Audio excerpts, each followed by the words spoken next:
शिव भोले की महिमा गाए, शिव चरणों में शीश नवाए। हे भोले तुम हो वरदानी, मंत्र जपे जो नमः शिवाय, हृदय ज्ञान की ज्योत जगाए। मूर्ख भी बन जाए ज्ञानी,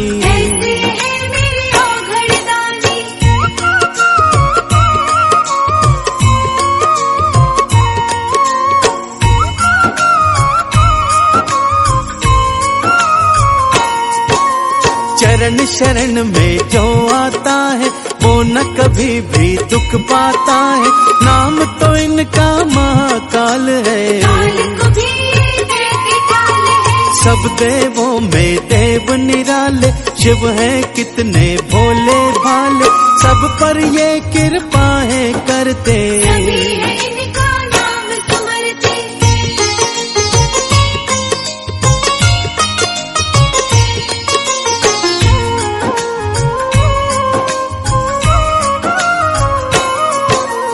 इनकी शक्ति को सब जाने, ब्रह्मा विष्णु इनको माने। ये सबका कर कष्ट निवारण, तन पे भस्म है माथे चंदा, जटा से इनकी बहती गंगा। नंदी की ये करे सवारी,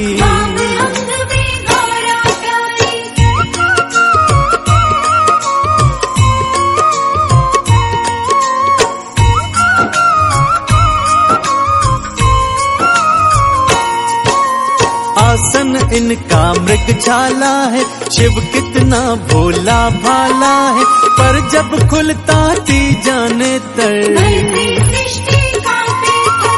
शरण में जो आया भस्मासुर, उसको दे दिया मन इच्छित वर। जान पे जब खुद की बन आई,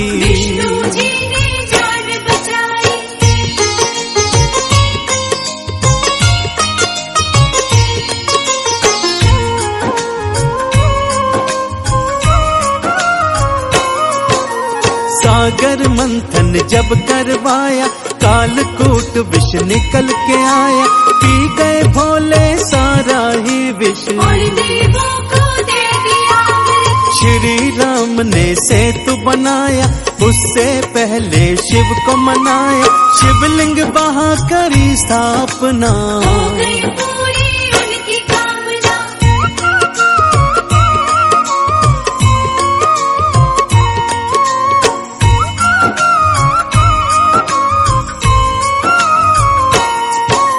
रावण ने भी शिव को ध्याया, काट के अपना शीश चढ़ाया। किंतु अहंकार के कारण जो सीता को हर ना लाता, जीत न कोई उसको पाता।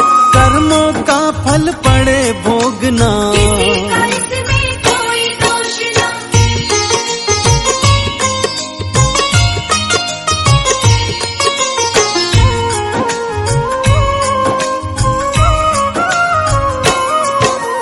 परशुराम ने इनको ध्याया, शिव की कृपा से फरसा पाया।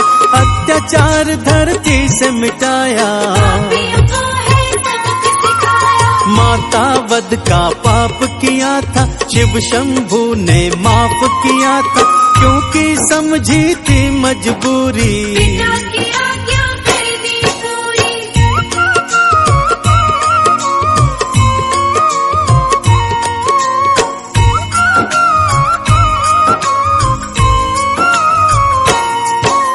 परशुराम शिव शरण में आए, सभी पाप हैं दिए मिटाए।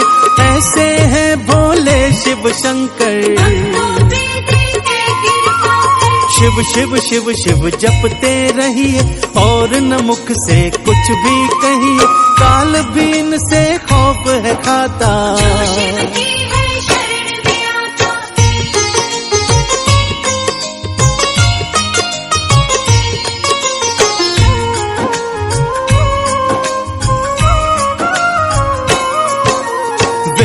पुराण भी महिमा गाए, गूंजे नाम से दसों दिशाएं। सब देवों के ये तो देव हैं,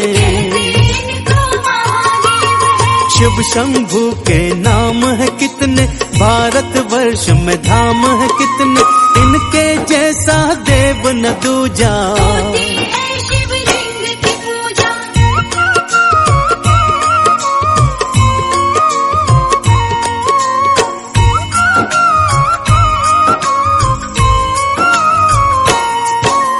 गंगा जल जो इन्हें चढ़ाए, उस पे ही कृपा हो जाए, इनकी कांवर जो लाते हैं,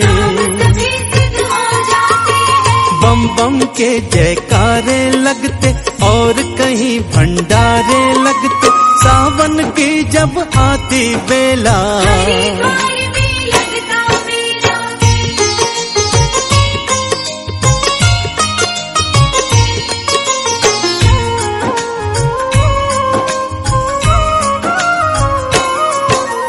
अमरनाथ की अलग कथा है, हिम से वहाँ शिवलिंग बना है, लाखों भक्त है दर्शन पाते, इनकी नगरी पावन काशी, शिव शंभू कैलाश के वासी, नीलकंठ भी इनको कहते।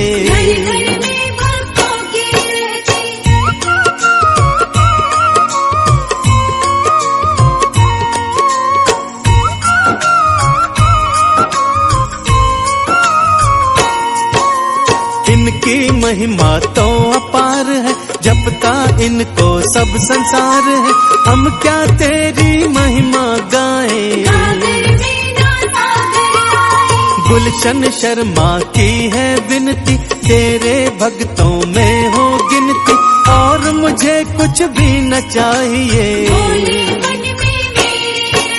शिव भोले की महिमा गाए, शिव चरणों में शीश नवाए, हे भोले तुम हो वरदानी, मंत्र जपे जो नमः शिवाय, हृदय ज्ञान की ज्योत जगाए, मूर्ख भी बन जाए ज्ञानी।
भंडारी तेरी है महिमा न्यारी।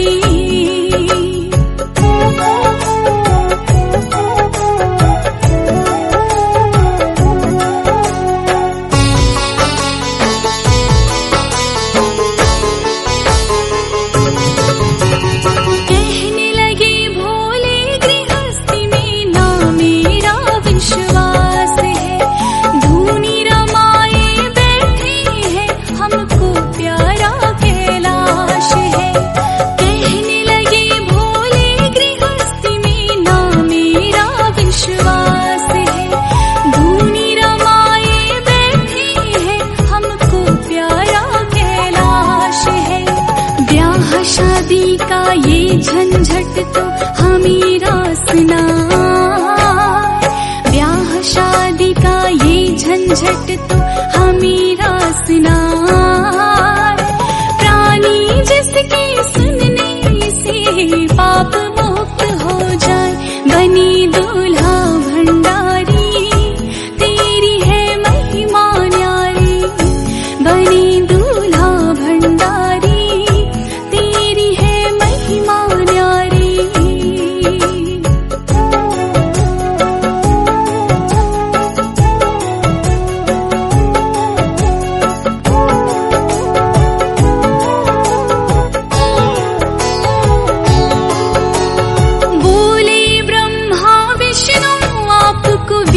रचाना होगा, दक्ष प्रजापति की पुत्री को ही अपनाना होगा। बोले ब्रह्मा विष्णु आपको ब्याह रचाना होगा, दक्ष प्रजापति की पुत्री को ही अपनाना होगा। बरसों से वो करे तपस्या, उन्हें आपकी चाह, बरसों से वो करे तपस्या, उन्हें आपकी चाह। प्राणी जिसके सुनने से पाप मुक्त हो जाए, बनी दूल्हा भंडारी तेरी है महिमा न्यारी, बनी दूल्हा भंडारी तेरी है महिमा न्यारी।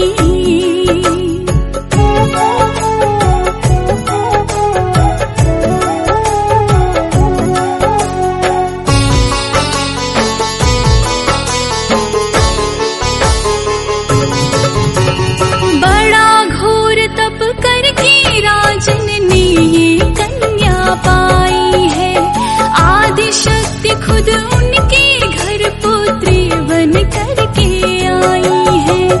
बड़ा घोर तप करके राजन ने ये कन्या पाई है, आदि शक्ति खुद उनके घर पुत्री बन करके आई है। सृष्टि की इसमें भलाई आप मान भी जान, है सृष्टि की इसमें भलाई आप मान भी जान। प्राणी जिसके सुनने से पाप मुक्त हो जाए, बनी दूल्हा भंडारी तेरी है महिमा न्यारी, बनी दूल्हा भंडारी तेरी है महिमा न्यारी।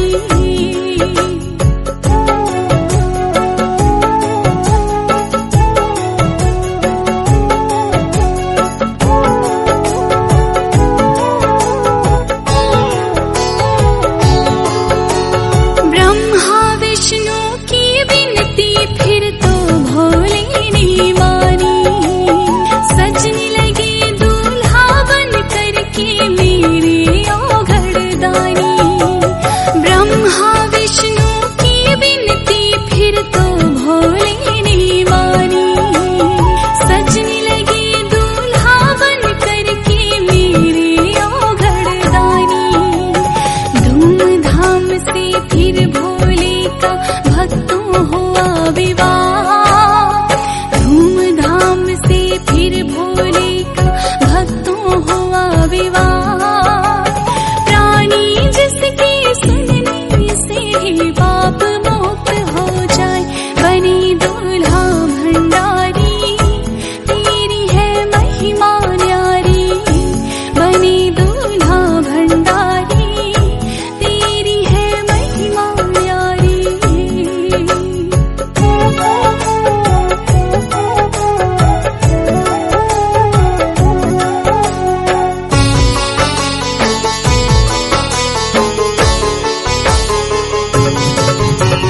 तीन लोक में शिव विवाह की हो गई देखो चर्चा, नाची भूत प्रेत और देव करे पुष्प की वर्षा।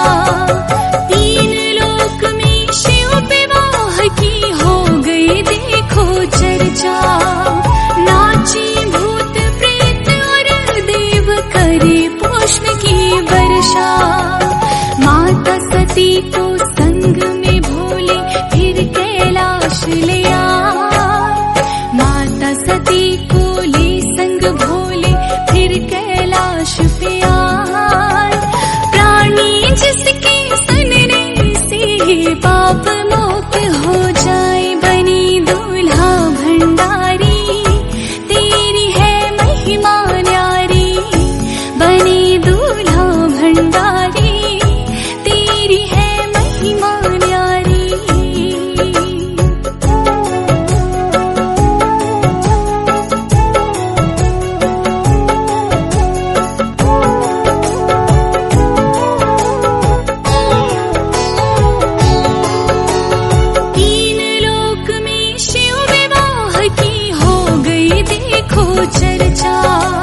की वर्षा। तीन लोक में शिव विवाह की हो गई देखो चर्चा। नाची भूत प्रेत और देव करे पुष्प की वर्षा।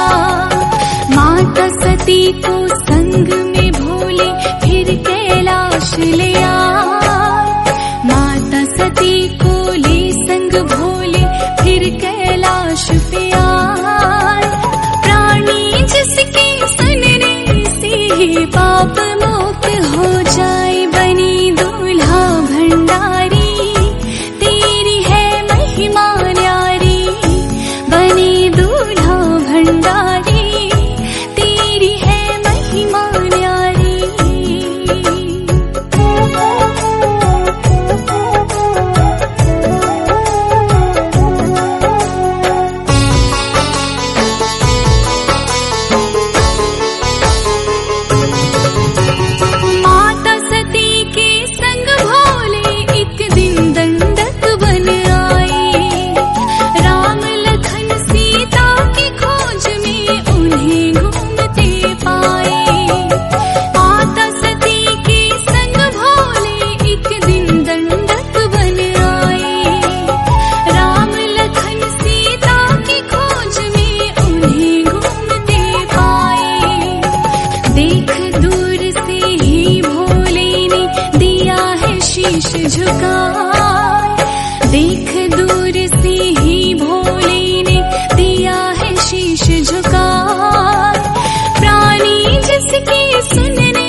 झुकाए।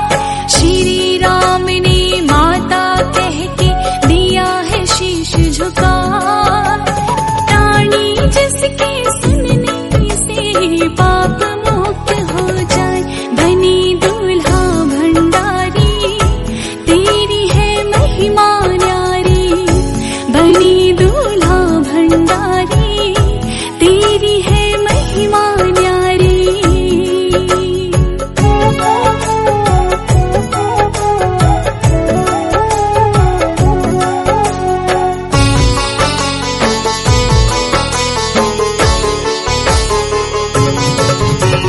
माता सती को अपने किए पे फिर लजाई है। भोले जी से अपनी भूल की फिर तो माफी चाहिए है। माता सती को अपने किए पे फिर लजाई है। भोले जी से अपनी भूल की फिर तो माफी चाहिए है। देख सती का भोलापन फिर तो भोले मुस्कान। देख सती का भोलापन फिर तो भोले मुस्कान।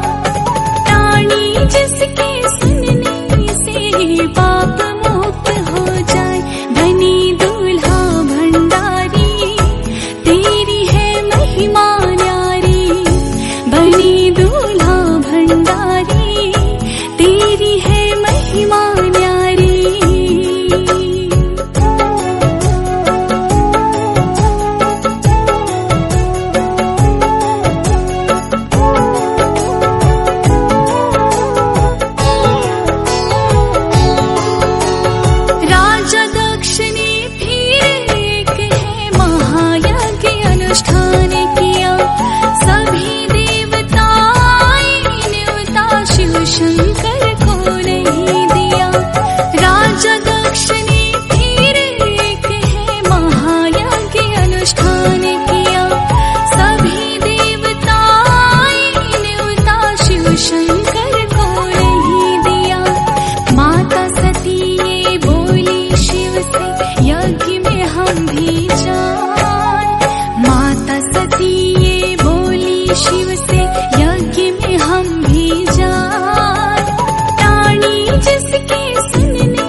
वचन सुना। प्राणी जिसके सुनने से पाप मुक्त हो जाए, बनी दूल्हा भंडारी, तेरी है महिमा न्यारी। बनी दूल्हा भंडारी, तेरी है महिमा न्यारी।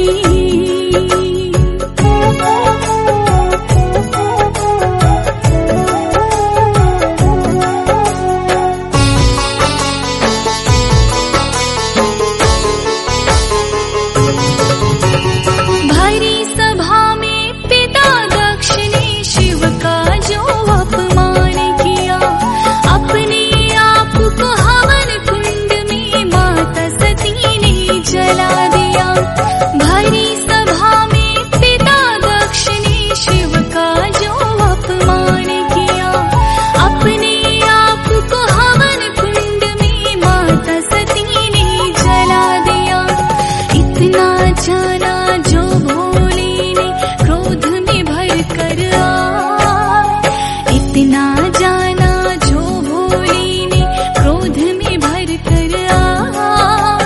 प्राणी जिसके सुनने से पाप मुक्त हो जाए, बनी दूल्हा भंडारी, तेरी है महिमा न्यारी। बनी दूल्हा भंडारी, तेरी है महिमा न्यारी।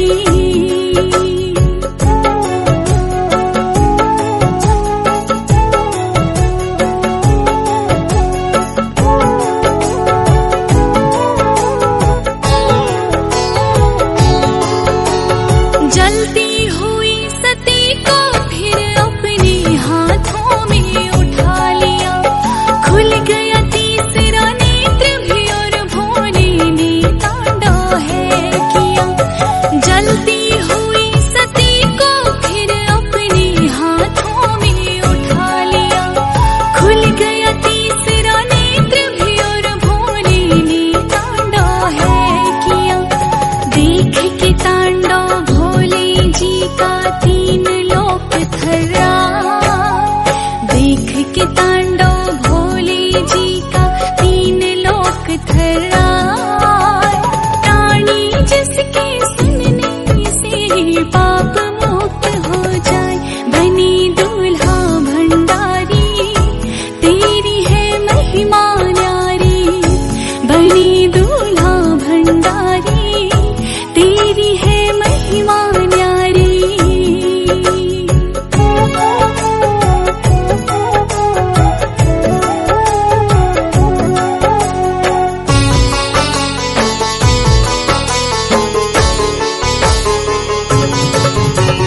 ब्रह्मा जी फिर तो विष्णु से आकर के ये बोले हैं, भोले जी के तांडव से ये धरती अंबर डोले हैं। ब्रह्मा जी फिर तो विष्णु से आकर के ये बोले हैं, भोले जी के तांडव से ये धरती अंबर डोले हैं। भोले के इस क्रोध से विष्णु आप ही हमें बचाए, भोले के इस क्रोध से विष्णु आप ही हमें बचाए। प्राणी जिसके सुनने से पाप मुक्त हो जाए, बनी दूल्हा भंडारी, तेरी है महिमा न्यारी। बनी दूल्हा भंडारी, तेरी है महिमा न्यारी।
शांत नहीं हो पाया है। वीरभद्र और काली को फिर भोले ने बनाया है, पर भोले का क्रोध अभी तक शांत नहीं हो पाया है। वीरभद्र और काली को फिर भोले ने बनाया है। वीरभद्र के हाथों दक्ष का शीश दिया कटवार, वीरभद्र के हाथों दक्ष का शीश दिया कटवार। प्राणी जिसके सुनने से पाप मुक्त हो जाए, बनी दूल्हा भंडारी तेरी है महिमा न्यारी। बनी दूल्हा भंडारी तेरी है महिमा न्यारी।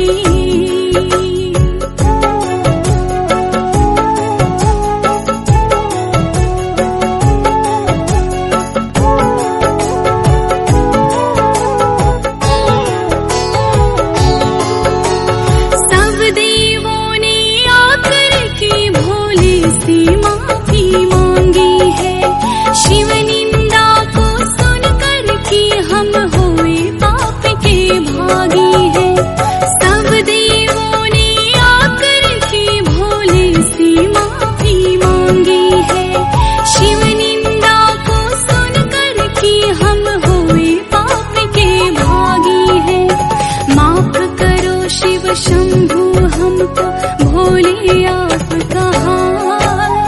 माफ करो शिव शंभु हमको भोले आपका हाल। प्राणी जिसके सुनने से पाप मुक्त हो जाए, बनी दूल्हा भंडारी तेरी है महिमा न्यारी। बनी दूल्हा भंडारी तेरी है महिमा न्यारी।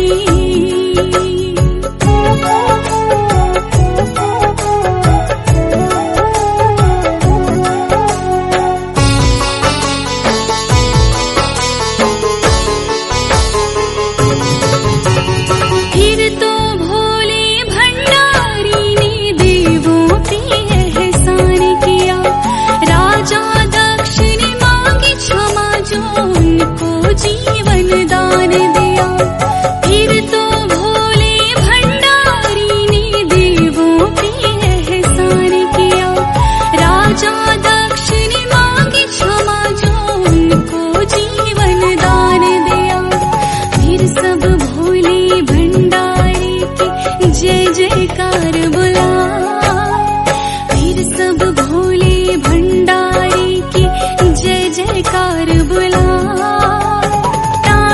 जिसके सुनने से पाप मुक्त हो जाए, बनी दूल्हा भंडारी तेरी है महिमा न्यारी।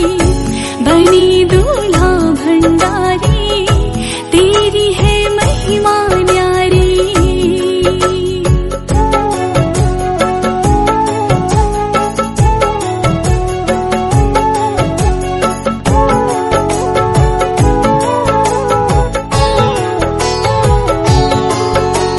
शिव विवाह की गाथा सुनकर गुलशन शर्मा धन्य हुआ। भोले करो कृपा सब पे ये अपनी दिल से है दुआ। शिव विवाह की गाथा सुनकर गुलशन शर्मा धन्य हुआ। भोले करो कृपा सब पे ये अपनी दिल से है दुआ। ज्योति तिवारी शिव विवाह की रही है कथा सुनाए। ज्योति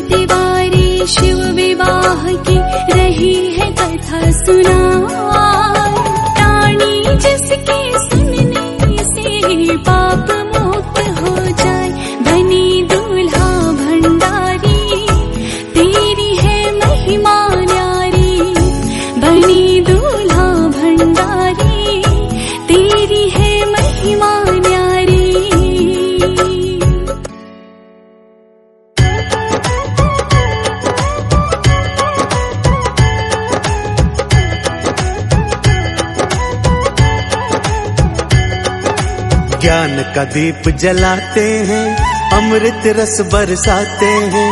सोमवार का दिन है पावन, शिव की कथा सुनाते हैं। ज्ञान का दीप जलाते हैं, अमृत रस बरसाते हैं। सोमवार का दिन है पावन, शिव की कथा सुनाते हैं।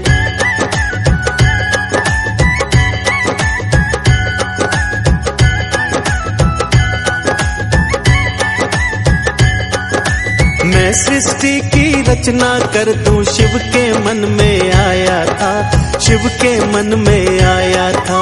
सबसे पहले माँ शक्ति को शिव जी ने उपजाया था, शिव जी ने उपजाया था।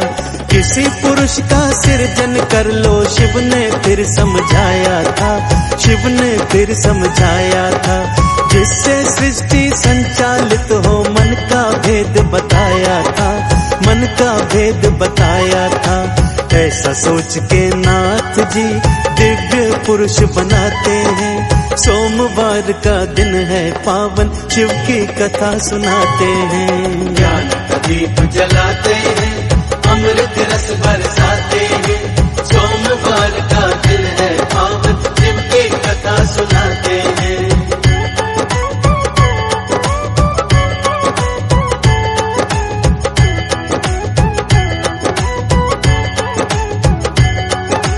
दिव्य पुरुष बनाया, उसमें सत्व गुण प्रधान था, सत्व गुण प्रधान था। शंख चक्र और गदा हाथ थे, सभी गुणों की खान था, सभी गुणों की खान था।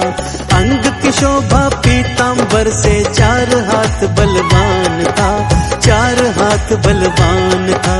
सौंदर्य की तुलना नाही, ऐसा वो भगवान था, ऐसा वो भगवान था। दिव्य पुरुष शिवनाथ के चरणन शीश झुकाते हैं। सोमवार का दिन है पावन, शिव की कथा सुनाते हैं। ज्ञान का दीप जलाते हैं, अमृत रस बरसाते हैं। सोमवार का दिन है पावन, शिव की कथा सुनाते हैं।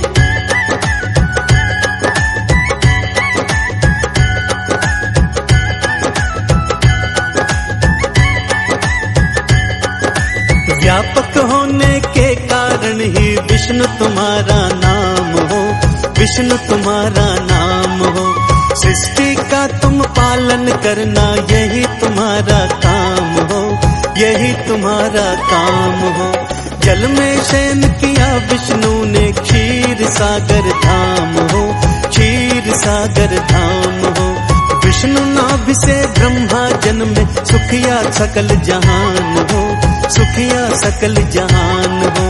सृष्टि के कल्याण को शिव ही लीला रचाते हैं। सोमवार का दिन है पावन, शिव की कथा सुनाते हैं। ज्ञान का दीप जलाते हैं, अमृत रस बरसाते हैं। सोमवार का दिन है पावन, शिव की कथा सुनाते हैं।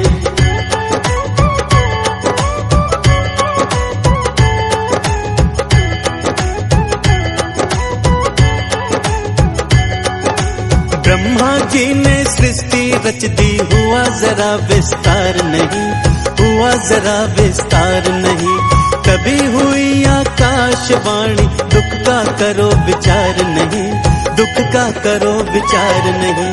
बिन मैथुनी सृष्टि के तो बढ़ पाए संसार नहीं, बढ़ पाए संसार नहीं। सफल मनोरथ हो ना पाए, जब तक पैदा नार नहीं, जब तक पैदा नार नहीं।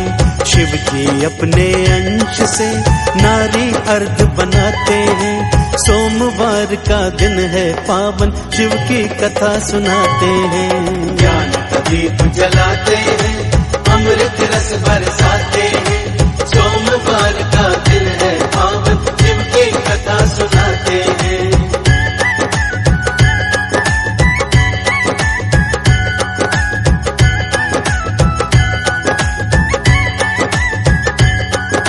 शिव और शक्ति इस सृष्टि के आदि कारण कहलाए, आदि कारण कहलाए। किरण सूर्य में गंध फूल में जैसे होते हैं आए, जैसे होते हैं आए। शिव का रहस्य तो सर्व जगत में जान कोई भी ना पाए, जान कोई भी ना पाए। शिव की आज्ञा शिरोधार्य कर ब्रह्मा जी भी मुस्काए, ब्रह्मा जी भी मुस्काए। ब्रह्मा जी अब सृष्टि को अपने आप बनाते हैं। सोमवार का दिन है पावन, शिव की कथा सुनाते हैं। ज्ञान का दीप जलाते हैं, अमृत रस बरसाते हैं। सोमवार का दिन है पावन, शिव की कथा सुनाते हैं।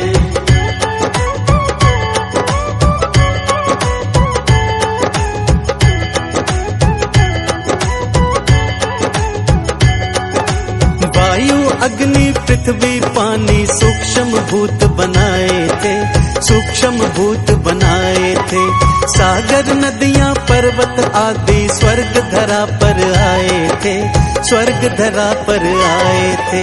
सप्तऋषि व मानस पुत्र उत्पन्न कर हर्षाए थे, उत्पन्न कर हर्षाए थे। कन्याओं को देख के उनसे विवाह वो तो रचाए थे, विवाह वो तो रचाए थे। अपने घर में दक्ष भी सती को पुत्री पाते हैं। सोमवार का दिन है पावन, शिव की कथा सुनाते हैं। ज्ञान का दीप जलाते हैं, अमृत रस बरसाते हैं। सोमवार का दिन है पावन, शिव की कथा सुनाते हैं।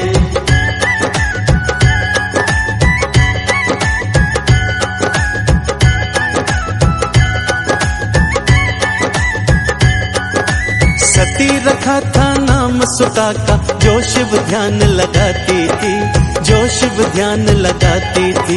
पति रूप में शिव शंकर को वो तो वरना चाहती थी, वो तो वरना चाहती थी। मन ही मन वो फेरे माला शिव के नाम को गाती थी, शिव के नाम को गाती थी। अपने मन की सुधी रही न मूरत सी बन जाती थी, मूरत सी बन जाती थी। ब्रह्मा जी और नारद जी दर्शन करने आते हैं। सोमवार का दिन है पावन, शिव की कथा सुनाते हैं। ज्ञान का दीप जलाते हैं, अमृत रस बरसाते हैं। सोमवार का दिन है पावन, शिव की कथा सुनाते हैं।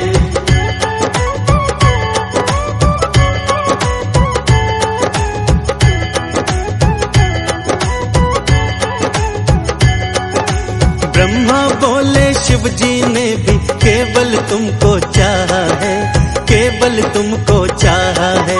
तुमने शिव में, शिव ने तुम में अपना ध्यान रमाया है, अपना ध्यान रमाया है। सृष्टि का कल्याण तुम्ही से सही समय अब आया है, सही समय अब आया है। शिव तुमको स्वीकार करेंगे, शिव ने ये फरमाया है, शिव ने ये फरमाया है। ऐसा कह के वे दोनों अपने लोक को जाते हैं। सोमवार का दिन है पावन, शिव की कथा सुनाते हैं। ज्ञान का दीप जलाते हैं, अमृत रस बरसाते हैं। सोमवार का दिन है पावन, शिव की कथा सुनाते हैं।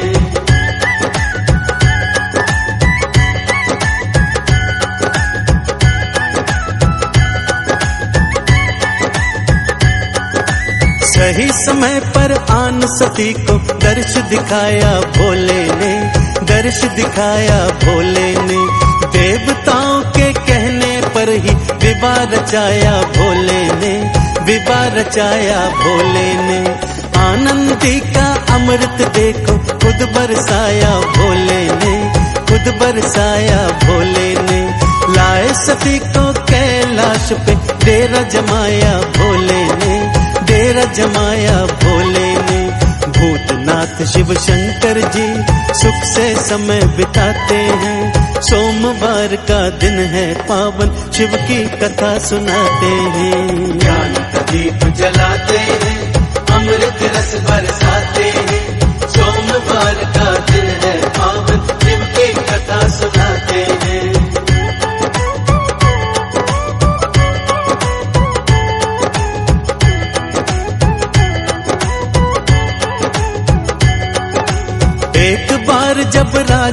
दक्ष ने घर में यज्ञ रचाया था, घर में यज्ञ रचाया था।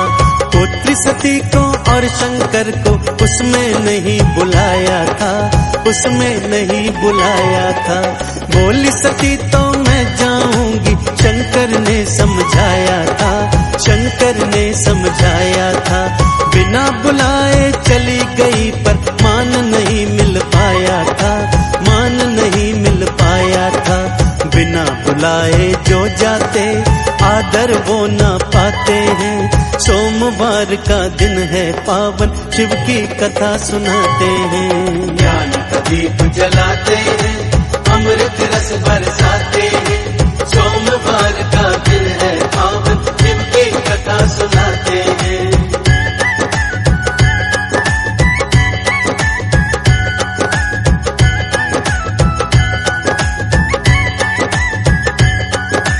देवी को सम्मान मिलाना क्रोध बहुत ही आया था, क्रोध बहुत ही आया था।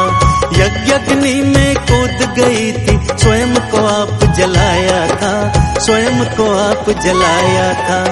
ऐसा हाहाकार मचा के हर कोई घबराया था, हर कोई घबराया था।